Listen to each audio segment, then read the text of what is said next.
Hi mga mamshi! So today, samahan niyo ako dahil today is magpe-prepare tayo ng budget-friendly lang na menudo. Yung lutong bahay lang, yung tipong kahit hindi siya complete ricado pero napakasarap pa rin.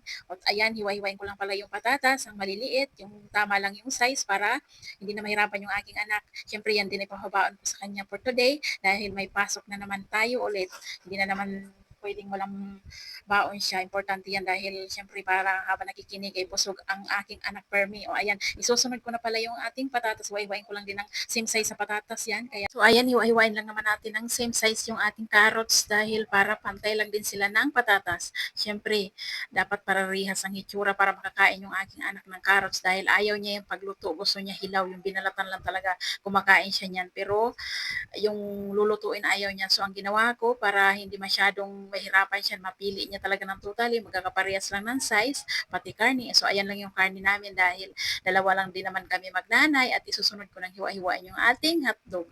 Siyempre, normal size lang yan para hindi na rin siya talaga mahirapan pag himay-himay pa at isusunod natin yung bawang, sibuyas at hindi natin kakalimutan yung ating pepper spray dahil wala tayong atay. At ayan, maglalagay lang pala ako ng butter at isasangkotsa ko lang yan at kasamang karne at maglalagay na tayo ng tomato sauce at mga pampalasa. Siyempre, hindi natin makakalimutan yan. At ayan, kumukulo na pala. Linagay ko na yung ating patatas at carrots. At hintayin natin na maluto at isusunod natin yung ating hotdog.